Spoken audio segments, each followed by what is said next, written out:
안녕하십니까. 이번 강의를 맡게 된 양민호라고 합니다. 사실 이게 파이낸싱 관련된 어떤 하나의 강의로 생각하고 있지만 이 강의를 준비하면서 이제 그런 생각이 들었습니다. 파이낸싱과 또 밸류에이션 여러 가지가 있겠지만 그보다 먼저 어떤 기업의 본질에 대해서 먼저 좀 파악해보고 그리고 나서 파이낸싱이나 밸류에이션을 논하면 어떨까. 또 투자 유치와 관련된 부분이니까요. 그래서 이런 부분에 대해서 하나하나 좀 서술을 해드리고 좀 설명을 해드리면 도움이 되실 것 같습니다. 우선 제가 전 이제 최근에 하나 책을 내고 다시 금융권으로 돌아왔는데 어떻게 제가 지금까지 길을 밟아왔는지 먼저 설명을 드릴게요. 저는 2005년도에 미래에셋증권 공채로 들어갔습니다. 거기서 IB라는 일을 했었는데요. IB는 기업을 M&A하고 기업을 IPO 시키고 또 뭐 기업에 투자하는 전반적인 기업 금융에 관련된 업무입니다. 이 업무를 한 9년 정도 하고 나와서 제가 배웠던 그 전공을 살려서 M&A 자문사를 설립했습니다. 자문사를 설립해서 한 2년 정도 지났을 때 어느 정도 돈을 모았고요. 그 돈을 통해서 온라인 플랫폼 회사를 설립했죠. 이게 이제 프리랜서 코리아인데요. 한 3년 정도 부코를 한 것 같습니다. 부코하고 엑시트한 이후에 제가 책을 하나 썼습니다. 그게 스타트업 성공 방정식인데요. 사실 제가 어떤 대단한 업적을 기록하거나 그런 사람은 아닙니다. 다만 제가 이 책을 쓴 이유는 첫 번째는 당연히 기록의 목적이 있었겠지만 두 번째는 좀 후배 창업가들을 위한 지침서를 마련하고 싶었습니다. 그러한 배경에는 사실 시중에 있는 책들에 대한 불만이 좀 있었습니다. 그러니까 시중에 스타트업이나 이런 기업과 관련된 책은 대부분 성공한 사람들만 이야기하죠. 지금 제프 베조스에 관련된 책이 20개가 넘습니다. 일론 머스크도 마찬가지고요. 그 이유는 뭘까요? 어떤 실패하는 그 시행착오라는 부분에 있어서 그 부분을 짚지 않고 단순히 어떤 환상적인 측면에만 보려고 하는 어떤 본능적인 측면이 있는 것 같아요. 그래서 저는 제 책에 어떤 시행착오 같은 것들을 많이 담았습니다. 그러니까 저는 소수의 0.1%의 성공만 말하지는 않고요. 어떤 제가 금융으로 시작을 했고 또 금융에서 기업을 바라보는 눈을 통해서 기업을 경영하면서 느꼈던 것들에 대한 하나의 인사이트를 좀 제공하고 싶었던 역할이 있었습니다. 여러분 기업을 하면서 결국 아시겠지만 많은 스타트업들이 실패합니다. 실패하지 않는 가장 중요한, 가장 빠른 방법은 뭘까요? 스타트업을 하지 않는 것이죠. 그럼 실패하지 않습니다. 그런데 이게 참 재미있는 게 뭐냐면 이 스타트업을 하신 분들, 이미 지금 시작하신 분들이 또 공통적으로 느끼시는 부분이 있어요. 어떻게 스타트업 하셨어요? 라고 했을 때 저 또한 그랬거든요. 어느 순간 정신 차려보니까 스타트업 CEO가 돼 있더라고요. 그래서 업계에서 이런 말씀들을 하세요. 스타트업 창업은 운명처럼 다가온다고 합니다. 그래서 어느 순간 제가 스타트업을 하고 있는 그런 상황이죠. 근데 그렇게 시작을 함에 있어서 정말 십중팔구 이 시행착오를 겪을 수밖에 없습니다. 그래서 이 시행착오를 어떻게 하면 낮출 수 있을까라는 방법, 그 실패 확률을 낮출 수 있는 방법. 그래서 저는 그 세 가지의 원칙이라는 게 하나 있었고요. 두 번째는 아는 영역에서 창업하라는 부분, 그리고 세 번째는 공동 창업이라는 부분, 그리고 인력이라는 부분, 이런 여러 가지 좀 꼭지를 잡아서 제가 구체적 실행 방법을 좀 제공해 드리고 싶다는 말씀 드리고 싶고요. 결국에는 기업 밸류에이션이나 투자 유치, IR 자료나 RCPS에 대한 이해, 이제 이런 부분으로 마무리를 할 생각입니다. 이 책의 제목은 사실 출판사가 지었습니다. 그러니까 스타트업 성공 방정식은 제가 지은 제목은 아니고요. 아까 말씀드렸듯이 어떤 운명처럼 다가온 창업의 기회. 그래서 제 책의 제목은 원래 데스턴이었습니다. 네. 안 팔린다고 해서 어쩔 수 없이 이 제목을 바뀔 수밖에 없었고요. 다행히도 베스트셀러에 갔긴 했으니까요. 어쨌든 출판사의 인사이트가 맞았던 거죠. 제가 확실히 말씀드릴 수 있습니다. 제가 이 강의에서 준수해달라고 말씀드리는 방법론대로만 만약에 운영을 하신다면 실패 확률은 크게 낮아질 겁니다. 그건 제가 확신할 수 있습니다. 결국 제가 드리는 강의의 목적은 어떤 하나의 성공 방정식이다. 성공 방정식의 A에서 A-로 나가는 그런 방정식이라기보다는 또는 결국은 제가 말씀드리고자 하는 바는 생존 방정식 또는 실패 확률을 낮추는 방정식이라고 봐야 될 것 같습니다. 먼저 국내 스타트업 생존의 현주소를 좀 봐야 될 것 같아요. 여러분들 뭐 너무나 많이 들으셨을 거예요. 사실 스타트업의 창업가들에게 정말 많은 명언을 던졌던 미국의 창업가 스티브 잡스가 있죠. 그리고 국내에는 서정진이 있습니다. 이 여러 그 연사들이 있죠. 이분들이 또 많은 강의를 하셨고요. 이런 어떻게 보면 이런 명언들의 홍수. 뭐 여러분들의 시간은 제한적입니다. 다른 사람의 인생을 살지 마세요. 다른 사람의 어떤 그 노이즈를 듣지 말고 여러분 마음속의 소리를 들으세요. 이런 말들. 뭐 서정진 회장님 같은 경우 이런 말씀하셨죠. 회사 어디 다니세요? 삼성화재요. 나보다 낫네. 그럼 나이는 몇 살이세요? 39세? 나보다 낫네. 이렇게 낫네 하다가 여러분 이 사람 집중하세요. 이 사람 10년 후에 저보다 더 훌륭한 사람 돼 있을 겁니다. 여러분 실패 전혀 걱정하지 마세요. 이런 하나의 말들이 우리에게 굉장한 동기부여를 합니다. 그리고 동기부여를 함과 동시에 우리에게 앙트레프러너십을 심어주죠. 근데 여러분 실질적으로 어떨까요? 그래서 여러분들이 어떤 스타트업을 시작한다 그랬을 때 5년이 지난 상황에서 생존율이 어느 정도 될까요? 중소벤처 기업부의 자료를 보면 29%입니다. 뭐 어떻게 보실지 모르겠습니다. 국내가 사실은 OECD 평균보다 좀 낮습니다. 그 이유는 이거에 기인합니다. 외국 같은 경우에는 좀 기술 기반 창업이 많고요. 국내는 약간 그러니까 생계형 창업이 많은 현실이 좀 있습니다. 그러니까 어떻게 뭐 프랑스나 영국 같은 데가 뭐 48%, 43% 생존율을 기록한다고 하지만 실질적으로 국내의 창업의 그 특수성을 고려한다면 생존율은 거의 비슷하다고 볼 수 있을 것 같아요. 근데 생각해 보셔야 될 게, 자, 그러면 10개 중에 7개 기업이 무너지고 3개 기업이 살아남았습니다. 그럼 그 3개 기업은 정말 성공을 했다고 볼 수 있을까요? 아니, 절대 그렇지 않습니다. 그 중에는 좀비 기업도 있고, 단지 정부 과제를 받으면서 하루하루 연명해 나가는 기업들도 상당수가 있습니다. 성공한 기업은 정말 극소수입니다. 그러니까 많은 성공한 창업가들이 즉 우리에게 성공을 얘기하고 기업가 정신을 심어주지만 실질적인 생존은 또 그것과는 다르다는 얘기죠. 그러면 기업의 성공의 기준에 대해서 한번 생각해 봐야 될 것 같아요. 아까 말씀드렸듯이 기업은 정말 소수만 성공을 하거든요. 그러면 어떤 걸까요? 뭐 기업이 IPO한 거 당연히 성공이죠. 뭐 M&A를 한 거, 매출액이 뭐 몇백억까지 가는 거, 당연히 성공이죠. 그러나 그것 자체가 1년에 IPO나 우리 스타트업들이 1년에 IPO나 M&A 하는 기업들이 정말 몇 개나 되겠습니까? 그래서 이 업계에서는 암암리에 그냥 업계 참여자들끼리 얘기하기로는 1차적인 성공의 기준을 투자 유치를 받았냐 안 받았냐로 봅니다. 한 10억 정도 받았냐? 어느 정도 성공했구나. 이렇게 보는 경향이 있다는 거죠. 그러면 또 한번 봐야 될 게 중소벤처기업부의 자료를 봤더니 그러면 지금의 우리나라 벤처기업들 중에서 투자를 받은 기업이 얼마나 있어요? 벤처캐피탈에 투자를 받은 기업이 한 몇 퍼센트나 될까요? 8.7%입니다. 물론 안 받은 기업도 있겠지만 그 정도 비율로 투자의 가능성도 사실은 낮은 겁니다. 자, 다시 말씀드리면 5년차 생존율이 30% 정도라고 하지만 그 중에는 상당수가 좀비 기업이나 뭐 그런 기업들도 이제 구성이 돼 있을 수 있다는 거죠. 그럼에도 불구하고 투자를 받기가 어려운 상황이라는 겁니다. 자, 그래서 우리가 하나의 원칙을 가지고 이것만은 좀 지켜야 되겠다는 원칙을 가지고 사업에 임해야 되는 필요성이 있습니다. 왜냐하면 물론 그래야지 투자를 유치를 받을 때 참 좋은 기업으로 비추일 수 있지만 그보다 먼저 기업이 생존할 수 있는 하나의 토대를 제공하니까요. 여러분 이제 재무제표 보시면 영업활동 현금 흐름이라는 게 있습니다. 즉 당기순이익에서 출발하는 거죠. 그 영업활동 현금 흐름이 나는지를 일단은 여러분들께서 생각을 해보셔야 됩니다. 사실 제가 이 말씀 왜 드리냐면 상당수의 벤처기업들, 스타트업들은 영업활동 현금 흐름보다는 뭐 예를 들어서 플랫폼이다. 그럼 플랫폼에 몰려드는 트래픽 또는 지금은 적자이고 지금은 BEP 수준을 맞추지만 내가 투자를 받으면 언젠가는 흑자를 낼 것이고 기업 가치를 가질 거야. 이런 맹신을 좀 갖고 있는 경향이 있습니다. 왜냐하면 시장에 돈이 풀려 있기 때문에. 그런 업종들도 물론 있어요. 기술 기반 창업. 예를 들어서 어떤 의대 나온 의사 출신의 그 교수가 어떤 창업을 했다. 바이오 기업을 설립했다. 사실은 시작하자마자 100억, 200억씩 받을 거예요, 아마. 그렇지만 대부분의 여러분들은 그런 기술 기반 창업이 아니라는 거를 이미 알고 있고요. 그 기술 기반 창업이 아니기 때문에 여러분들은 더 영업활동 현금 흐름에 집중을 하셔야 됩니다.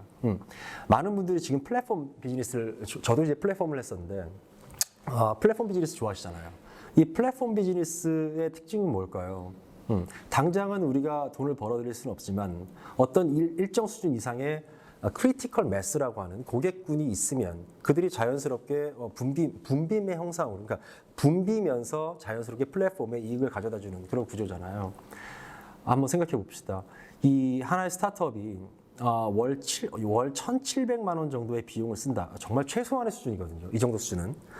그러면 이 플랫폼, 예를 들어서 자장면을 매출하는 하나의 중개하는 하나의 플랫폼이 있다고 가정을 해보죠.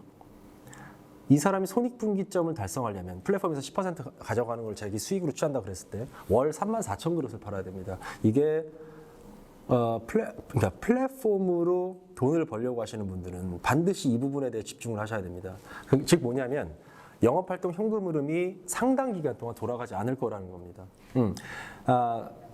아시겠지만 카카오도 마찬가지죠. 처음에 설립해가지고 정말 많은 고객들이 몰려들었지만 실질적으로 수익으로 연결시키기까지는 상당 기간이 걸렸던 거죠.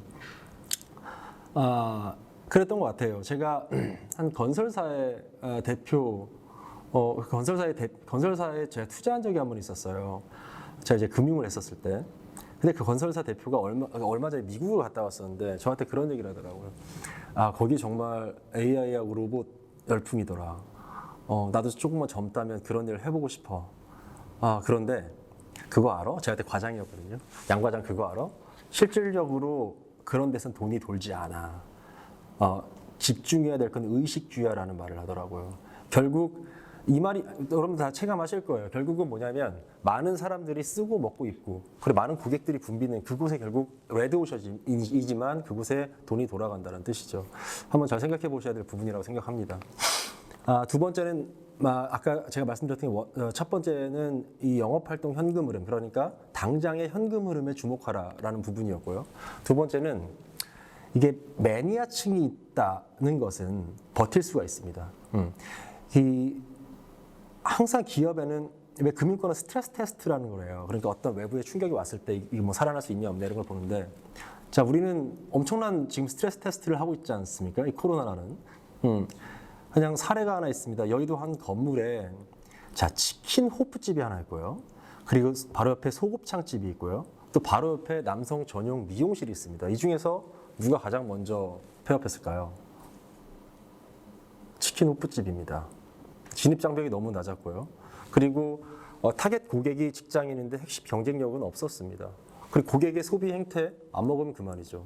자, 근데 여러분 뭐 예상하셨다시피 남성 전용 미용실은 절대 망하지 않았습니다. 왜냐하면 이 건물이 여의도에 있었고 남성들은 아무리 뭐 재택근무를 한다고 하지만 머리를 치렁치렁 하고 다니지 않거든요. 여의도 사람들은. 그리고 가격도 저렴하고 물론 거기는 살아났죠. 그렇지만 이 곱창집이 망하지 않았어요. 왜 그러냐면 곱창집이라는 거는 결국 곱창이라는 건 진입 장벽이 있거든요. 원료 수급부터 이 손질 가는 그런 부분까지. 그리고 이 곱창은 결국 뭐 좀 비싸죠. 객단가가. 그렇지만 곱창은 매니아층이 존재하거든요. 여기가 BEP, 제가 사실 이 세 집을 다 인터뷰를 했거든요. 근데 곱창집은 결국 망하지 않은 이유가 어떤 BEP 수준에서 왔다 갔다 하지만 결국 매니아층이 있었기 때문에 망하지 않았던 거죠. 그러니까 위기에 마니아층이 있으면 위기에 강합니다. 라는 부분 좀 인식해 주셨으면 좋겠고요. 자, 이제 원칙 세 번째 원칙입니다. 그러니까 아까 첫 번째 영업활동 현금 흐름에 집중하십시오. 그리고 두 번째 마니아층이 있으면 그나마 버틸 수 있습니다. 자, 세 번째 원칙은 뭐냐면 제가 제목을 직장을 관두지 말고 시작하라라는 제목을 잡았지만 실질적으로는 이게 본 어디에선가는 현금 흐름이 나와야 된다라는 걸 강조하는 겁니다. 하나 한번 예를 들어보죠. 자, 일론 머스크라는 사람이 있습니다. 31세에 페이팔을 매각했습니다. 그래서 2천억의 현금을 쥐었어요. 그걸로 테슬라를 설립했죠. 근데 아시다시피 테슬라는 배터리 문제 때문에 맨날 공매도에 시달렸습니다. 그러던 와중에 그러면서 이 사람은 스페이스 X를 설립했습니다. 근데 아시다시피 로켓은 맨날 떨어졌어요. 2002년부터 2008년까지 로켓이 다 떨어졌습니다. 그 사이에 또 솔라시티, 하이퍼루프 프로젝트, 더보링 컴퍼니, 뉴럴링크를 설립했죠.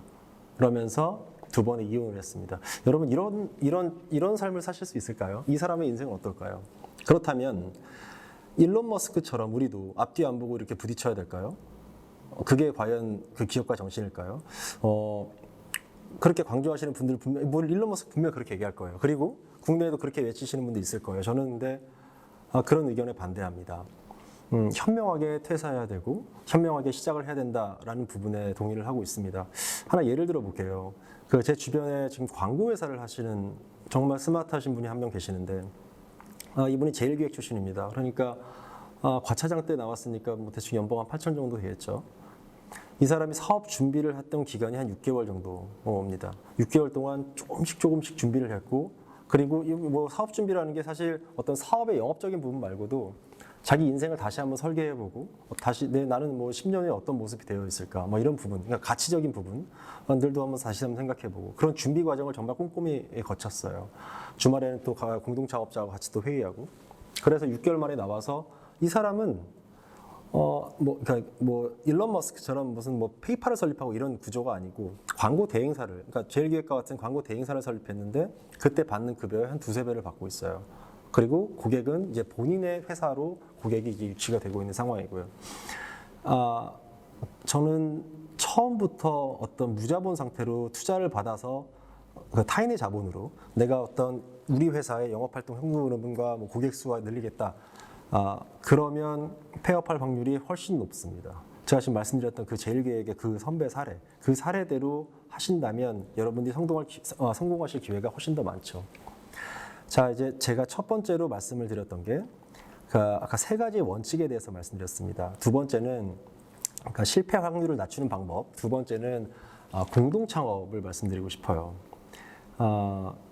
이제 이렇습니다. 그러니까 저는 이제 금융인이었습니다. 9년 동안 정말 금융회사에서만 열심히 일을 했었는데, 근데 저는 이제 기업 분석을 하는 일을 하거든요. 항상 기업 분석, 밸류에이션, 기업 분석. 이제 그게 제가 하는 일인데, 그러다 보니까 기업에 대해서 어느 정도는 알고 있었죠. 근데 제가 기업을 시작했습니다. 근데 이게 참 재미있는 게 뭐냐면, 제가 플랫폼 비즈니스 했다고 말씀드렸잖아요.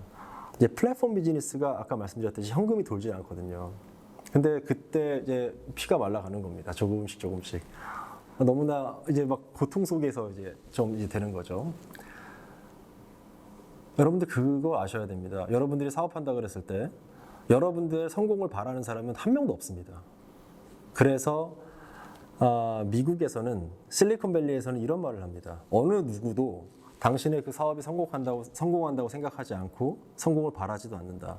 당신은 모든 사람들에게 거봐, 넌 틀렸어, 내가 옳았어 라고 반증해야 하는 운명에 처해 있다라고 합니다. 우리 동양에서도 마찬가지죠. 장사가 잘 된다고 절대 말하지 마세요. 항상 어렵다고 말하세요. 그래야 그들이 기뻐하면서 당신을 도와줄 겁니다. 독일어에는 샤덴프로이테라는 말이 있죠. 남이 고통을 당했을 때 카타르시스를 느끼고, 여러분들이 만약에 그 스타트업을 하면서 성공을 말씀하시잖아요. 그러면 그 얘기를 듣는 상대방은 부정합니다. 그 사실을, 또는 질투를 느끼게 됩니다. 제가 그 책을 내고 제 서평이 정말 수백 개의 서평이 인터넷에 있는데요. 많은 사람들이 사업을 해보신 많은 분들이 공감하는 바입니다. 아무도 우리 창업가들의 성공을 바라지 않습니다.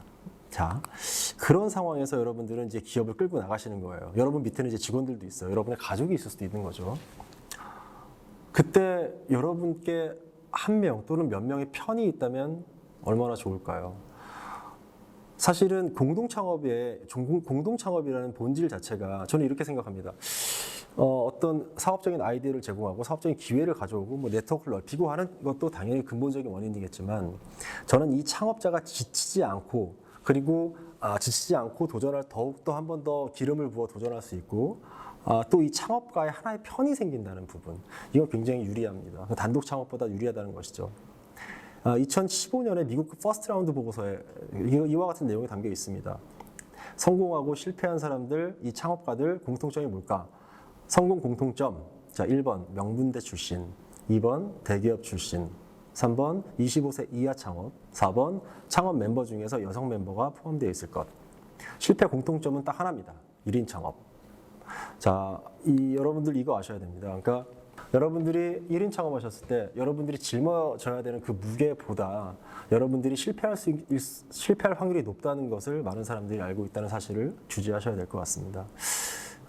그렇지만 공동 창업도 부정적 사례는 있죠. 예전에 한 10년 전인가요? 그때 건축사 4분이서 창업했던 회사가 있었는데 지분 다툼 때문에 굉장히 시끄러웠던 적이 있습니다. 이런 그 부분도 있지만 사실은 이 여러분 오큘러스 아시죠? 오큘러스 생각해 보면 이분은 이 팔머러키라는 분은 하나의 그 헤드셋을 개발합니다. 그랬을 때 브랜든 이라이브라는 사람이 영입이 되고 마이클 안토노프도 영입이 되고 또 전설적인 개발자였던 존 카맥도 합류가 되면서 오큘러스 VR이 결국 설립 2년 만에 페이스북에 2.7조 원으로 매각이 되죠. 그러니까 이거는 사실은 이 팔머러키 혼자서 할 수가 없는 일입니다. 이 여러 브랜든 이라이브부터 마이클 안토노프 같은 사람이 뭉쳐 있었기 때문에 이 모든 것들이 가능했다는 것이죠. 네, 그러면 가장 이상적인 공동창업자의 속성 10가지에 대해서 간단하게 설명드릴게요. 일단 보완적인 기질이 있어야 됩니다. 이게 물과 기름을 얘기하는 게 아니고요. 한 명이 프로그래머라면 한 명은 엔지니어여야 된다는 그런 보완적인 기질이 있으면 좋고, 다른 전문 분야라면 좋고요. 또 유사한 작업 습관이 있어야 됩니다. 그러니까 워라벨에 대해서도 유사했으면 좋겠고, 또 그리고 자급자족할 수 있는 사람. 그러니까 창업자들은 직원들과 다르거든요. 어떤 인풋이 없이 스스로 작동하는 사람, 작동하는 성향이 필수적이어야 됩니다. 그리고 무엇보다도 뭐 예를 들어서 뭐 대학 동기나 MBA 친구나 이런 사람들하고 창업하는 것보다는 함께 한번 일해본 사람과 창업하는 게 좋고요. 6번째, 정서적인 회복이 빠른 사람이 있습니다. 우리 주변에는. 근데 정서적인 회복이 더딘 사람이 있어요. 창업자는 반드시 정서적 회복이 빨라야 됩니다. 왜냐하면 항상 상황은 나빠지거든요. 그러신 분이 있어야 되고, 완벽한 정직, 뭐 당연한 거겠죠. 정직한 사람이 없으면 그 스타트업은 조금씩 쇠락할 수밖에 없습니다. 그리고 편안하고 자신감 있는 사람. 무엇보다 많은 분들이 이걸 놓치는데 내가 좋아하는 성격이어야 됩니다. 그러니까 이 사람 너무 능력이 좋고 뭐 이 사람이 뭐 개인적인 부도 많고 그런 게 중요한 게 아니고 내가 좋아하는 성격의 사람과 같이 일을 해야 되고요. 같은 비전이 있어야 됩니다.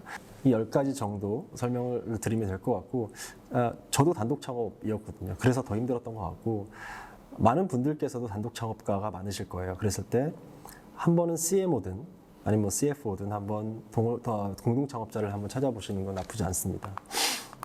제 사례를 좀 말씀드릴게요. 간략히 설명을 드렸었는데, 저는 2015년 1월에 M&A 자문사를 시작했습니다. 근데 뭐 사실은 프리랜서랑 다름없습니다.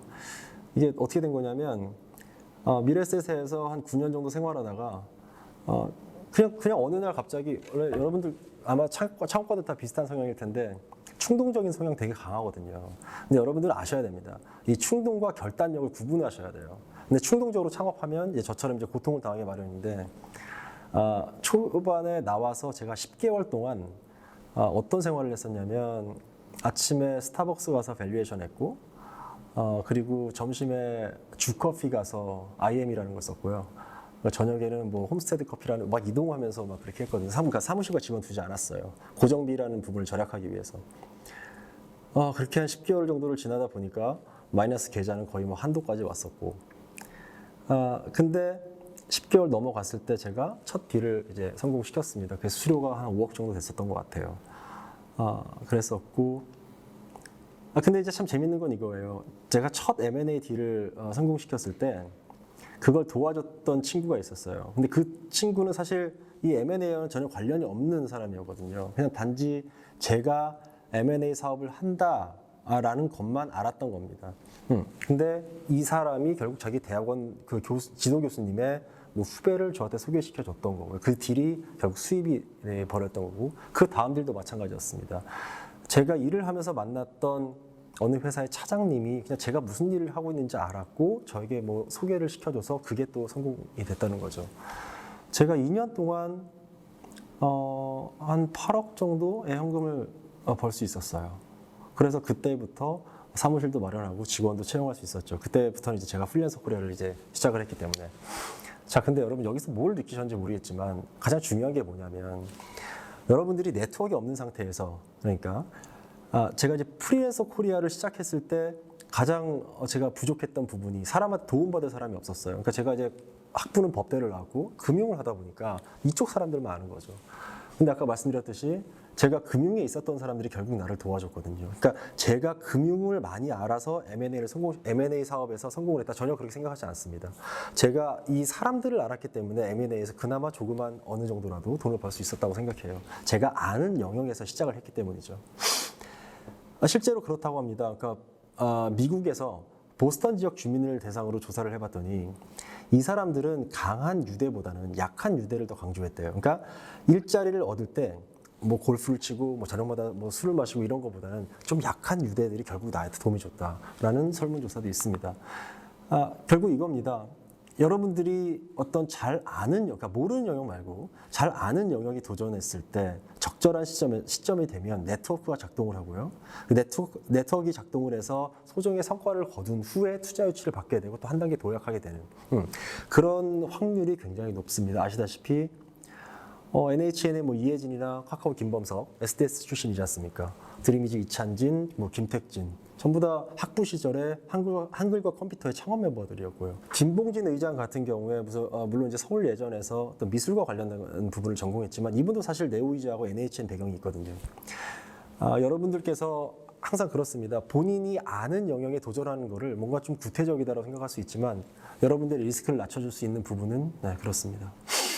그렇지만 여러분들 아시다시피 스타일난다, 그러니까 주난다죠. 그 회사를 6천억에 매각했던 김소희 대표 있죠. 당연히 서정진 회장은 그 바이오와는 전혀 관련이 없는 인물이었고 토스의 이승건 대표도 치과의사 출신입니다. 자, 여러분 어떻게 봐야 될까요? 자, 김소희 대표를 한번 봅시다. 이분은 천재성에 의존한 사람입니다. 그러니까 본인이 이 사람은 어떤 동물적인 천재성이 있었어요. 동대문에서 2만 원짜리 옷을 사와서 오픈마켓에 내놓으면 그게 12만 원에 팔렸대요. 자, 그런 사람입니다. 여러분들은 이 천재성을 무시할 수는 없습니다. 서정진 회장 아시다시피 뭐 수차례 자살을 시도했다고 하고요. 김승건 대표 토스 성공하기 전에 9개인가 8개 사업에서 모조리 실패했다고 합니다. 여러분들 이 부분들 반드시 염두에 두셔야 됩니다. 내가 그 사람들처럼 될 수 있을 거다라고 생각하기보다 좀 더 안전한 방향으로 나아가셨을 때 성공 확률이 높다는 것이죠. 결국 잘 모르는 영역에서 사업했을 때 아까의 메커니즘에서 반대로 말씀드리면 소비자와 시장에 대한 메커니즘을 알기 어렵습니다. 그리고 적절한 조직 구성 방법도 잘 모르게 됩니다. 그러다 보니까 네트워크가 제한적이고요. 시행착오를 겪을 가능성이 매우 커진다는 것이죠. 제가 자꾸 이제 시행착오를 말씀드리는 이유는 결국 우리는 우리의 경쟁자들과 싸워야 되거든요. 근데 상당수의 기업이, 그러니까 칼자루를 휘둘러야 되는데 칼자루에 그 박힌 못을 빼려고 노력을 하는 이제 그런 상황이 오면 적의 칼날은 내 목까지 근처까지 오게 되어 있는 것이죠. 그리고 네 번째는 인력 확보에 대해서 말씀드리고 싶어요. 그 스타트업 채용의 현실을 한번 봐야 될 것 같습니다. 국내 벤처기업 경영 애로사항 중 상위 5가지의 이제 중소벤처기업부에 올라온 자료를 보면 첫 번째가 자금 조달, 자금 관리, 파이낸싱 관련된 부분이 56%, 그리고 국내 판로 개척, 마케팅과 관련된 부분, 해외 시장 개척과 관련된 게 53, 4% 정도, 또 54%가 그러니까 세 번째로 높은 게 필요 인력 확보 유지입니다. 자, 이 말이 뭐냐면 참 이게 딜레마입니다. 아까 제가 말씀드렸듯이 공동 창업자를 둬야 된다라고 했던 부분하고도 약간 일맥상통하는 부분인데 공동 창업자를 둬야 된다와 같은 맥락인데 여러분들 채용하는 게 굉장히 어렵습니다. 실질적으로. 그러니까 이제 스타트업에는 이런 인재가 필요하거든요. 어떤 CEO와 함께 어려움을 극복할 수 있는 강한 신념을 가진 사람. 그리고 이 회사하고 CEO가 가진 비전에 전적으로 동의하는 사람. 그리고 높은 업무 역량. 이런 부분이 중요한데 이런 사람들이 왜 스타트업에 지원하겠습니까? 창업하죠. 그런데 자포털에서 우수인재 채용이 가능할까요? 어려운 부분이거든요. 그래서 많은 분들께서 이 채용을 참 어려워하십니다. 제가 하나 사례를 말씀을 드리면 제 주변에 이제 자본금 50억으로 3명이서 금융회사를 설립했어요. 근데 이제 업무가 과다해져서 새로운 애널리스트를 채용해야 되는 상황. 근데 적절한 지원자가 아니었어요. 근데 그냥 일단 막 채용해 봤습니다. 지금 뭐 저희 회사는 아니고요. 채용했는데 이 사람이 여기서 숙련을 받은 다음에 10개월 후에 이탈을 했습니다. 그러니까 무슨 말씀이냐면 여러분들 채용하는 것도 어렵지만 이탈하거든요. 그러니까 국내 정규직 평균이 7.8년, 이게 대기업이 13년, 중소기업이 뭐 4년이라고 하는데 이 스타트업은 2년 미만이라고 해요. 그 정도로 인력에 대한 고민이 굉장히 많습니다. 여러분들 이 부분에 대한 얘기는 제가 분명히 드릴 수 있을 것 같아요. 무조건 직원들에게 스톡옵션 주십시오. 그러니까 스톡 옵션을 주셔도 됩니다. 카카오의 그 관계자를 인터뷰했을 때 이런 말씀하셨어요. 투자를 계속해야 했기에 임직원들에게 현금 보상하기 어려웠다. 대신 미래의 현금인 주식 매수 창구권, 그러니까 스톡 옵션을 지급해서 인재들을 붙잡아뒀다. 서울대학교 김우진 교수는 이렇게 얘기합니다. 평직원들에게 스톡 옵션이 부여될 때 일선에서 혁신이 더 활발히 일어나고 팀워크가 증진되는 긍정적인 사례들이 많이 나오면서 대상과 범위가 확대되고 있다라는 것이죠. 여러분 스톡 옵션에 대해서 개념적인 것만 아시지만 잠깐 설명드리면 이겁니다. 내가 이 행사 가격이라는 스트라이크 프라이스로 언젠가 주식을 살 권리를 가져가는 겁니다.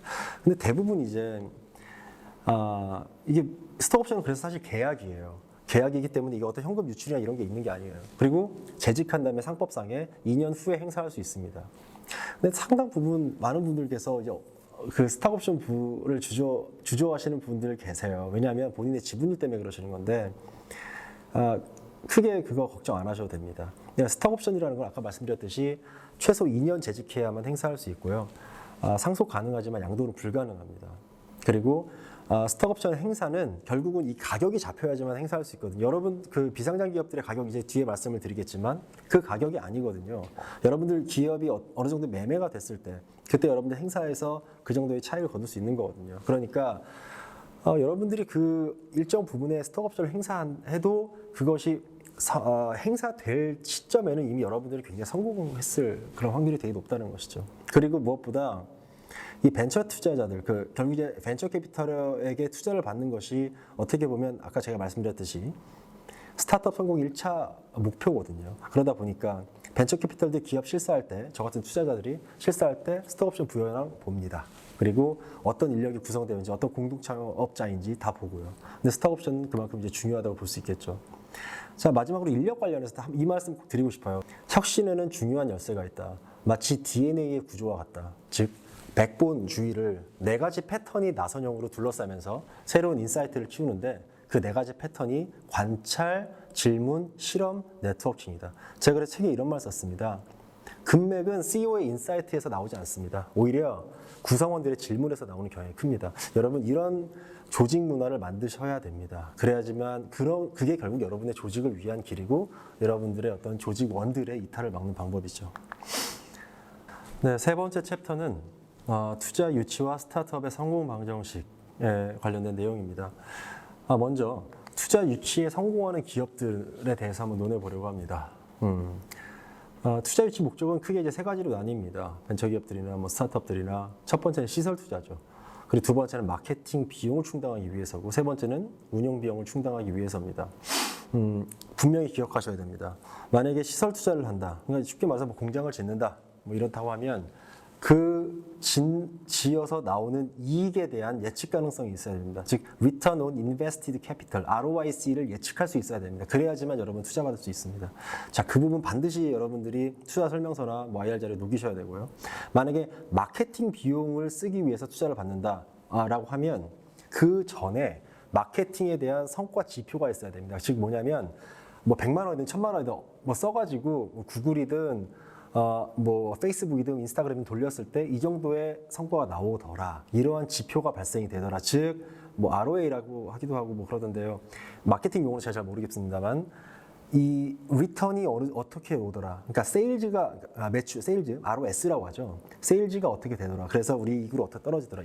반드시 이런 지표는 먼저 있어야 될 필요가 있습니다. 세 번째는 운영 비용이죠. 그러니까, 초기 기업들이 대부분 운영 비용 때문에 투자를 받는 경향이 있지만 이거는 개연성 높은 성장 지표가 또 있어야 됩니다. 그러니까 제가 지금 말씀드리는 거는 기술 기반 창업이 아닌 경우를 제가 말씀을 드리는 거예요. 근데 기술 기반 창업은 제가 지금 말씀을 안 드리는 게 뭐냐면 본인이 아무리 높은 기술력을 갖고 있다고 해도 그게 기술 기반 창업으로 벤처 캐피탈리스트나 저희 같은 아이뱅커들한테 잘 먹히지가 않아요.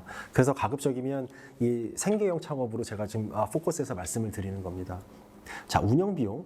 내가 한 2년 정도 버티게 되면, 내가 2, 3년만 버티게 되면 우리 회사는 앞으로 이 혁가치를 이렇게 가질 거야 라고 하는 게 운영 비용이나 펀딩 목적이거든요. 그렇다면 여러분들은 반드시 그거에 대한 논거를 있어야 됩니다. 논거가 숫자나 지표 등으로 있어야 됩니다.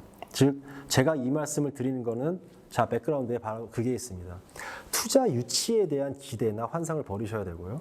그보다 먼저 영업활동 현금 흐름에 초점을 두셔서 만약에 여러분들이 아까 제가 말씀드렸던 거 시설 투자든 마케팅 비용이든 뭐 운영 비용이든 그 전에 영업활동 현금 흐름이 어느 정도 찍혀 있다. 그럼 여러분들은 투자받을 수 있는 확률이 높아지는 것이죠. 투자에 대해서 본격적으로 말씀드리기 전에 간단하게 짚고 넘어가죠. 우리가 흔히 프리밸류, 포스트밸류라고 하잖아요. 그러니까 포스트밸류, 프리밸류. 80억에서 20억을 투자받았다. 그럼 포스트밸류가 100억이다. 그리고 투자자는 20% 지분을 확보한다. 이 밸류에이션이라는 거는 여러분들 생각을 다 버리셔야 됩니다.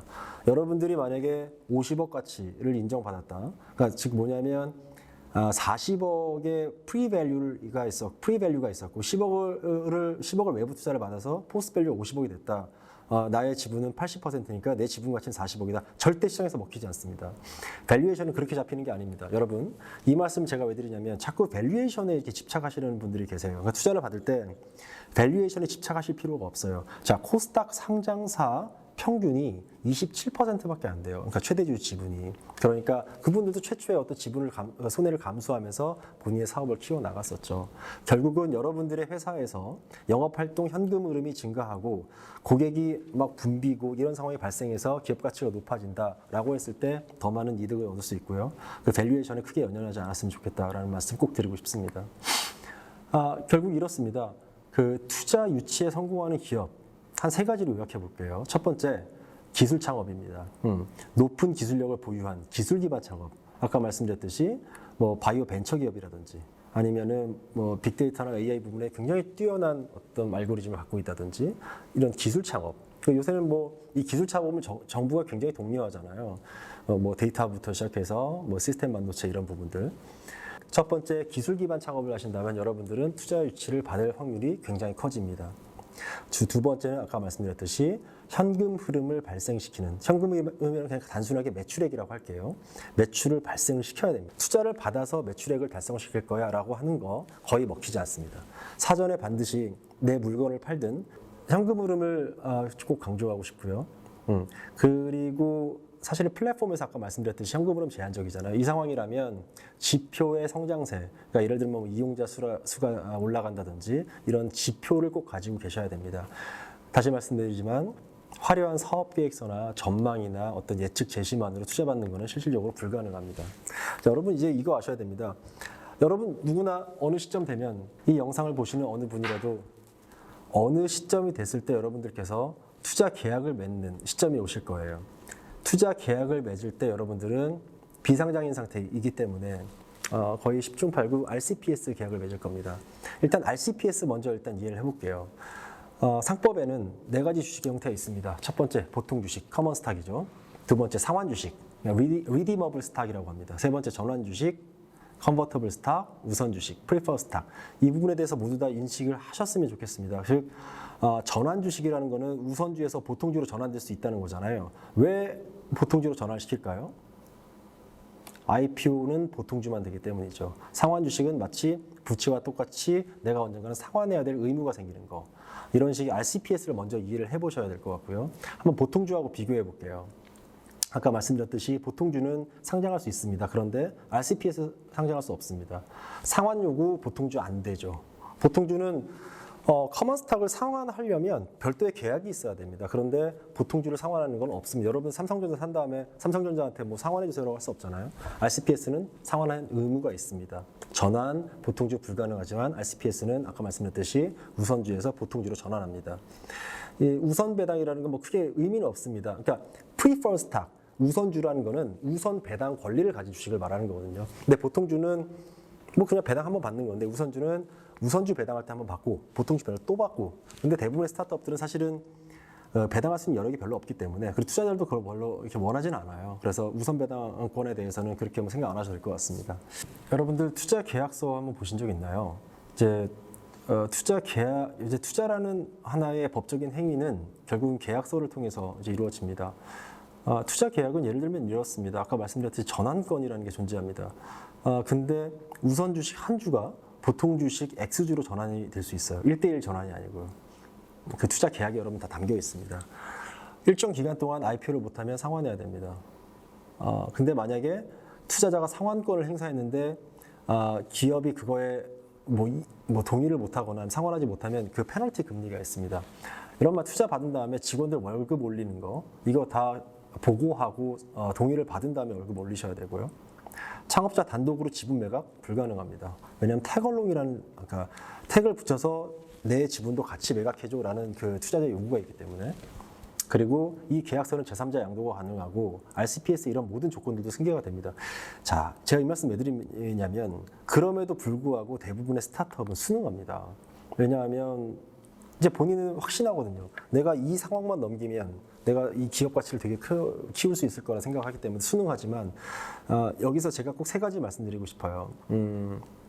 첫 번째는 드래걸롱은 조심하셔야 된다라는 부분입니다. 드래걸롱이란 건 무슨 말이냐면 아까 태걸롱에 받는 말이에요. 태걸롱은 너무 단순해요. 그러니까 최대 주주가 기업가가 지분을 매각하려고 했을 때 이런 데서 주당 뭐 10,000원에 전 매각하겠습니다 했을 때 투자자도 똑같은 가격에 내 것도 매각해 주세요라고 권리를 붙일 수 있어요.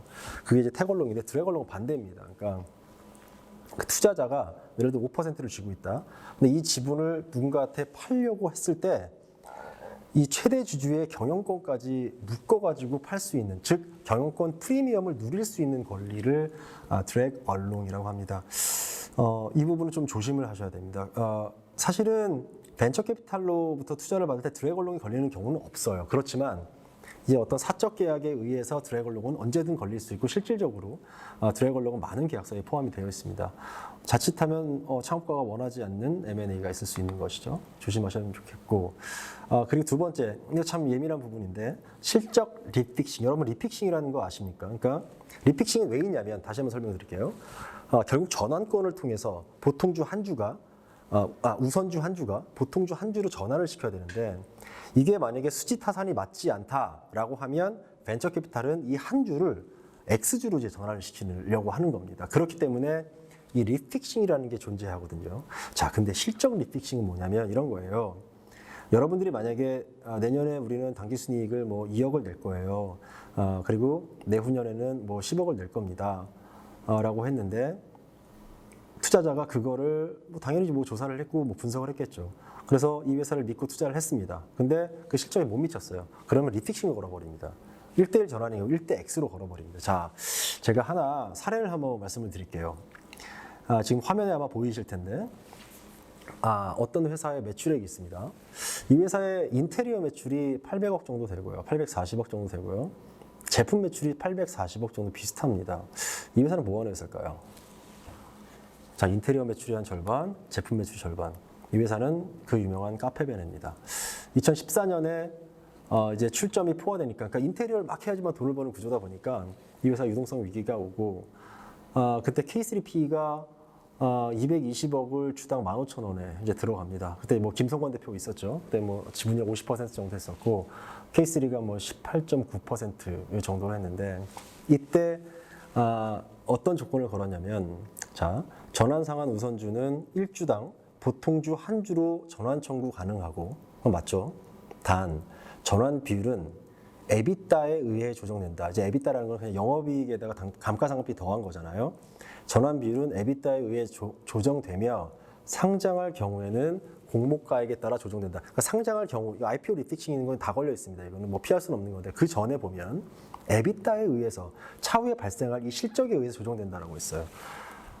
자, 이제 KCP가 투자를 했습니다. 그러고 나서 2016년도에 어떤 결과가 나왔냐면 투자 당시에 영업이익이 50억이었는데 49억이었는데 그 다음에 무려 마이너스 44억 원을 하게 됩니다. 어떤 사태가 벌어졌냐면 한 주가 30주로 변해버립니다. 김성건 대표 아까 50% 갖고 있다고 그랬죠. 김성건 대표가 7%로 줄어들었고요.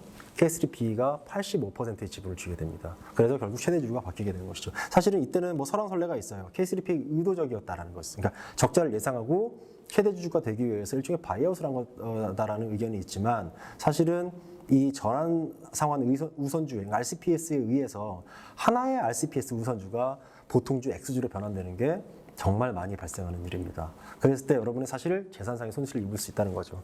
말씀드리면 아까 첫 번째 뭘 말씀드렸죠. 조심해야 될 게 드래걸롱 조심하라고 말씀드렸고 실적 리픽싱은 사실 이거는 어떻게 보면 좀 성관 의무에서 좀 벗어난 일이에요. 그 투자자들이 본인의 책임하에서 본인이 밸류에이션에 투자했으면 실적 리픽싱 걸면 안 된다고 저는 이제 개인적으로 생각하지만 대부분의 는 아니겠지만 많은 수의 투자자들이 실적 리픽싱을 겁니다. 그리고 여러분 이제 이거 아셔야 됩니다. 연대보증제도 그 벤처캐피탈이 원래 연대보증 걸었었어요. 대표이사한테. 그거 이제 폐지됐습니다. 그럼에도 불구하고 연대보증을 요구하는 투자자 많습니다. 조심하셔야 됩니다. 이 세 가지 말씀드렸고요. 자, 마지막으로 스타트업의 성공 방정식에 대해서 말씀드릴게요. 자, 성공 방정식. 그걸 어떻게 말씀드릴 수는 모르겠지만 한번 음미해 보시길 바랍니다. 얼마 전에 그 광고였어요. 그러니까 일본의 소고백화점의 그 광고 CF에 이런 게 있었습니다. 제가 한번 읽어볼게요. 대역전은 일어날 수 있다. 나는 그 말을 믿지 않는다. 어차피 기적 같은 일은 일어나지 않는다. 그래도 사람들은 무책임하게 말할 것이다. 네가 작더라도 큰 상대와 맞서라. 남들과 다른 생각과 방법으로 싸워라. 지금이 바로 자신을 관철할 때. 그러나 그런 사고방식은 터무니없다. 가망성 없는 승부는 포기하는 게 현명하다. 막판, 절체절명의 순간이다. 자, 어떻게 보시죠? 자, 제가 거꾸로 한번 읽어볼게요. 제가 읽은 거를 밑에서부터 읽어볼게요. 막판, 절체절명의 순간이다. 가망성 없는 승부는 포기하는 게 현명하다. 그러나 그런 사고방식은 터무니없다. 지금이야 바로 자신을 관철시킬 때. 남들과 다른 생각과 방법으로 싸워라. 네가 작더라도 큰 상대와 맞서라. 그래도 사람들은 무책임하게 말할 것이다. 어차피 기적 같은 일은 일어나지 않는다. 나는 그 말을 믿지 않는다. 대역전은 일어날 수 있다. 이제 어떤 하나의 광고 기술 중에 하나인데, 자, 역순으로 사업을 대하시는 분들이 있어요. 막 정말 불굴의 의지로 대하시는 분들, 정순으로 대하시는 분들도 있어요. 요새는 이제 그러니까 정순으로 대하시는 사업을 대하시는 분들을 어떤 애자일한 사업가라고 하고요. 근데 저는 아무래도 그 세대는 아니다 보니까 저는 어떤 불굴의 의지, 막 투지를 막 엮어놓은 그런 사업가였습니다. 그래서 힘들었던 것 같아요. 제가 이 말씀 왜 드리냐면, 약간 애자일함도 필요합니다. 그러니까, 어느 정말 유명한 벤처캐피탈의 대표 분께서 페이스북에 이런 걸 쓰신 걸 봤어요. 성공의 방정식은 의외로 단순하다. 무조건 버티고 끝까지 물고 늘어지면 언젠가 이긴다. 제가 이 말에 100% 동의하지 않습니다. 100% 부정합니다, 이 말은.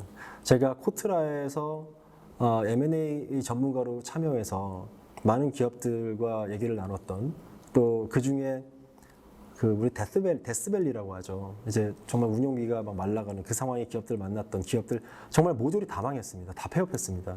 거기서 살아나는 기업 거의 소수에 불과합니다. 그 벤처캐피탈 대표님이 말씀하셨던 무조건 끝까지 물고 늘어져서 버티면 언젠간 이긴다라는 거는 그 사람들 중에 한 명을 얘기하는 거예요. 인지의 편향입니다. 여러분 그렇게 믿으시면 안 됩니다. 저 같으면 이렇게 정의할 것 같습니다. 성공의 방정식은 매우 복잡하고 다양합니다. 그러나 저는 실패는 자산으로 작용한다 라는 말에 동의합니다. 실패 후 다시 창업했을 때 실패의 확률은 현저히 낮아진다고 믿습니다. 그리고 그것은 여러 케이스들을 통해서 증명돼 왔습니다. 그러나 그 실패에는 기술이 필요합니다. 그래야 회복 탄력성이 극대화될 수 있습니다. 라는 말로 바꿔서 얘기하고 싶어요. 여러분, 제가 지금 이제 마지막으로 두 가지를 드리려고 해요. 성공 방정식이 아니고요. 실패의 기술 두 가지를 말씀드리려고 합니다. 여러분들이 강의를 들으시는 어떤 분들이든 간에 성공의 확률보다는 실패의 확률이 더 높은 게 사실이기 때문이죠. 그분들께 말씀을 드리겠습니다. 실패에 솔직해져야 됩니다. 실패의 위선자가 되면 안 됩니다. 자, 생각해보면 단순합니다. 내가 만약에 실패했다. 그럼 왜 실패했을까요? 공동창업자 때문에, 그리고 직원들이 태만했기 때문에, 그리고 환경이 어떻게 규제 같은 것들이 있었기 때문에, 아이템을 잘못 잡았기 때문에 여러 가지가 있겠죠. 실패 원인은 제초부터 그 사업이라는 그 아이템이라는 전략의 실패이고요. 그거는 창업가의 실패입니다. 남들 책임할 필요가 없어요. 모든 원인이 바로 창업가 자신에게 있습니다. 이때 정정당당하게 패배를 인정하면 됩니다. 트라우마는 직접 대면했을 때 치유되지 않습니까? 무엇보다 중요한 게 사업가의 자존감이거든요. 그러니까 어떤 구실을 찾고 사람들을 뭐 외면하고 그러실 필요 없습니다. 실패했다는 것 자체가 여러분들께 이미 하나의 큰 에셋으로 작용했기 때문에 여러분들은 다시 도전할 수 있다는 것이죠. 자, 기술. 여러분, 이런 고무손 실험이라는 거 아세요? 이런 거랍니다. 뭐 손을 두고 이 손을 가린대요. 이렇게 천으로. 옆에 가짜 손을 둔대요. 그래서 이 가짜 손을 간지럽히면 마치 내 손이 간지러운 것처럼 느낀답니다. 인지하고 팩트를 호도하는 거거든요. 그러니까 인지, 퍼셉션하고 팩트 자체를 이 사람이 뇌 속에서 혼란스럽게 생각을 하는 거거든요. 사업하고 여러분들은 동일체가 아닙니다. 사업은 여러분들의 회사는 여러분들과 다른 하나의 존재예요. 그러니까 회사는 여러분들 같은 뭐 최대주주나 경영진도 있고요. 고객도 있고 직원도 있고 국가도 있고 여러 이해관계자들이 있거든요. 근데 참 안타깝게도 불구하고 제가 예전에 그러본 적도 있어요. M&A를 해서 M&A 성공 축하하는 뭐 플래카드 걸고 이런 자리였어요. 저는 이제 M&A 주관사였고요. 근데 그 자리에서 이 대표님께서 우십니다. 왜냐면 되게 거액을 주셨어요. 사실은 지분을 100% 매각을 하면서. 근데 우시면서 이 회사는 정말 자식 같은 회사인데 하면서 눈물을 흘리시는 그 광경을 제가 목격했습니다. 왜 그러냐면 회사하고 나를 동일시 여기기 때문입니다. 똑같습니다. 실패했을 때도 마찬가지예요. 내가 실패한 게 아니에요. 회사가 실패한 거죠. 자, 아까 말씀드렸듯이 결국 그래서 첫 번째, 실패의 기술 첫 번째, 실패에 솔직해집시다. 실패의 위선자가 되지 맙시다. 두 번째는 사업과 본인을 동일시 여길 필요 없습니다. 다시 도전하면 됩니다. 실패에 자산을 더하면 됩니다. 오히려 자산을 얻은 격이니까요. 왜 그런 말 있잖아요. 끝은 뭐 죽음 외에는 없다는 말. 그리고 대역전은 일어날 수 있다는 말. 네, 이렇게 해서 마지막 챕터를 좀 마무리하고 싶습니다. 제가 오늘 여러분들께 좀 많은 얘기를 드렸던 것 같아요. 그런데 어떤 제한된 시간 안에서 뭐 파이낸싱 기술, 어떤 전략이라는 걸 말씀을 드리는 것 자체는 굉장히 무리가 있었고요. 사실 저는 그렇게 생각합니다. 뭐 투자 받는 방법, 뭐 이렇게 하면 투자를 잘 받을 수 있다라고 얘기하는 강의가 있다, 어딘가에 있다라고 하면 그 강의는 틀린 강의입니다. 왜냐하면 기업마다 모든 양태가 다르고 기업에 가진 핵심 경쟁력이 전부 다르거든요. 그래서 저는 이거를 말씀드리고 싶어요. 제 예전 보스였던 지금 미래에셋 캐피탈의 사장님이 똑같은 말씀을 하시는데 사업하시는 분들 상당수가 피상적으로 사업하시는 분들이 많아요. 그러니까 어떤 본질, 아까 제가 말씀드렸던 부분, 뭐 현금 흐름, 공동 창업자, 그리고 뭐 인력 구성, 뭐 이런 본질이라는 측면을 놓치고 하나의 어떤 아이템에만 맹신을 하면서 이게 뭐 미국에서, 뭐 유럽에서, 호주에서 뭐 난리를 쳤던 뭐 아이템이에요. 이런 분들이 꽤 계세요, 생각보다. 그보다는 여러분들께서는 이 강의를 듣는 여러분들께서는 실패 확률을 낮추고 어떤 기업 가치를 만들기 위해서 좀 더 사업이라는 본질에 충실하셨으면 좋겠고 결국 그게 여러분들 파이낸싱으로 연결되고 여러분들을 성공으로 연결시킬 확률이 더 크다는 걸 말씀드리고 싶었습니다. 제 강의는 여기까지입니다. 저도 어느 분께서 들으실지는 잘 모르겠지만 금융인이지만 그래도 스타트업 경영인이었습니다. 여러분들이 어떤 마음일지, 여러분들이 어떤 생각을 하고 계실지 어느 정도 느껴지고 그래서 사실은 한편으로는 가슴도 약간 저릿저릿한 부분도 있지만 또 한편으로는 여러분들을 10분 이해할 수 있는 금융인이 아닐까 생각이 됩니다. 이 땅의 이 창업가분들 진심으로 응원하고 여러분들께서 어떻게 하면 제가 힘이 되어 드릴까 항상 노력하면서 여러분들께 힘을 드리는 그런 사람이 되겠습니다. 다 응원합니다. 감사합니다.